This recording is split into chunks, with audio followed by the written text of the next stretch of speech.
Buenas tardes, mi nombre es Andrés Felipe Martínez Sánchez y yo voy a exponer acerca de los principios. Entendemos que la finalidad de los principios del derecho probatorio son principios generales o rectores que, de acuerdo al inciso segundo del artículo 230 de la Constitución Política de Colombia, son criterios auxiliares de la actividad judicial y cumplen dos funciones: la función de facilitar la interpretación de la ley cuando hay norma expresa pero es dudosa, y llenar los vacíos cuando no hay ley exactamente aplicable. Entendemos que estos principios son el principio de autorresponsabilidad, que está en el artículo 167 del Código General del Proceso y que dice que a las partes les incumbe probar los supuestos de hechos de las normas jurídicas cuya aplicación están solicitando.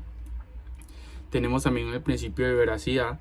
Este nos da como concepto que son las pruebas que deben de estar exentas de malicia, de habilidad o falsedad, y se sanciona a quien aporte documento falso.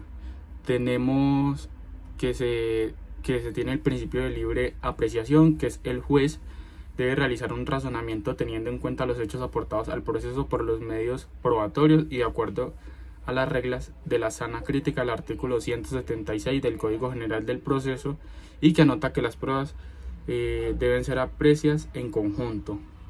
Tenemos el principio de unidad de la prueba, que es el artículo 76 del Código General del Proceso, y el artículo 380 del Código de Procedimiento Penal, que consagran el método analítico y la apreciación en conjunto de las pruebas. La valoración conjunta de las pruebas debe realizarse después del estudio individualizado de cada medio o elemento probatorio.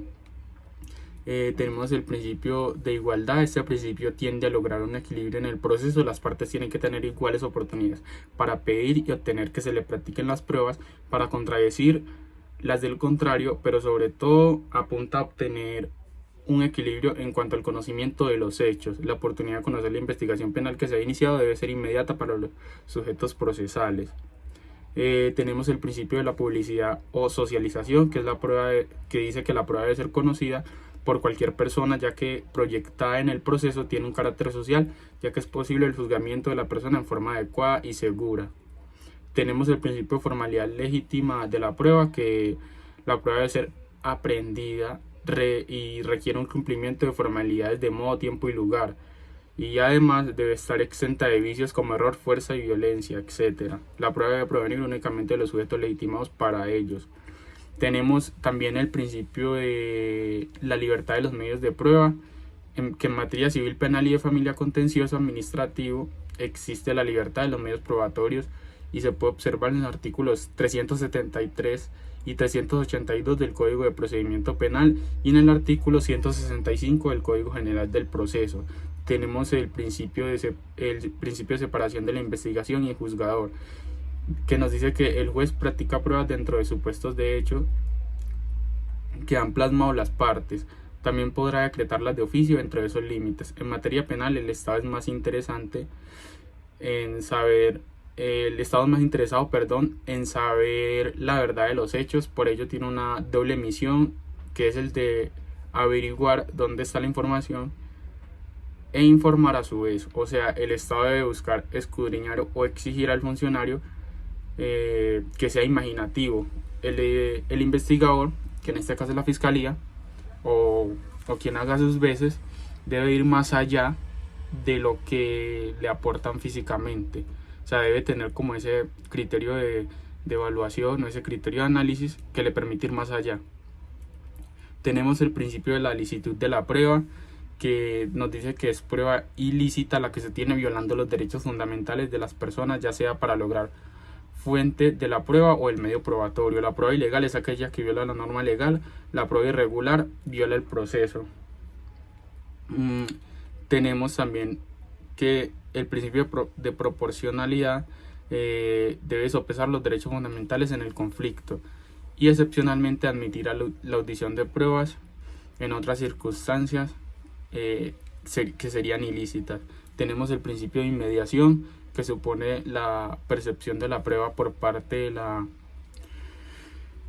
del juez y su participación personal y directa en la producción del medio probatorio. La inmediación subjetiva es la práctica de la prueba llamada personal. Tenemos el principio de necesidad de la prueba. La prueba es necesariamente vital para la demostración de los hechos en el proceso. El juez, al dictar sentencia, basará su decisión en las pruebas oportunas y legalmente recaudadas. Lo que no está en el mundo del proceso recaudado por los medios probatorios no existe en el mundo del juez. El principio de comunidad de la prueba o adquisición, que nos dice que no se puede pretender que las pruebas se aprecien en lo favorable o la parte que la petición o la aportó en la aplicación de este principio. Tenemos el principio de contradicción de la prueba, que nos dice que la parte contra la cual se postula se opone o aporta una prueba debe conocerla, y la prueba no puede ser valorada o apreciada si no se ha celebrado en conocimiento de parte. O sea que el proceso no puede ingresar pruebas a escondidas o a espaldas de la contraparte. Esto nos da a entender que ambas partes tienen la facultad de poder refutar las pruebas del contrario o contradecir las pruebas del contrario.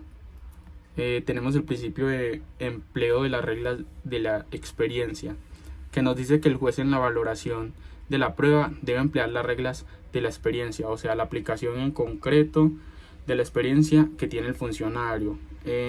Además de ser juez y administrador de justicia, también debe tener como esa habilidad y esa experiencia para tener como ese tipo de análisis o ese criterio evaluativo que le permita analizar la situación desde un segundo punto de vista. Tenemos también que el principio del derecho a la prueba, que el derecho a la prueba significa tenerlo con relación a las pruebas lícitas que no sean obtenidas por medio de un delito. La Constitución Nacional consagra este principio en su artículo 29 al expresar que se pueden presentar pruebas y controvertir pruebas en derecho manifiesta: derecho a asegurar la prueba, derecho a que se admita la prueba, derecho a que el medio probatorio sea practicado, derecho a que el medio probatorio sea valorado y obligación del funcionario a explicar los elementos de los medios probatorios. Esa fue como toda la intervención que se hizo acerca de los principios probatorios. Inicialmente, como se dijo, estos son criterios auxiliares de la justicia, lo que nos permite que el derecho procesal vaya ligado a la Constitución y sea un poco más equitativo para las partes.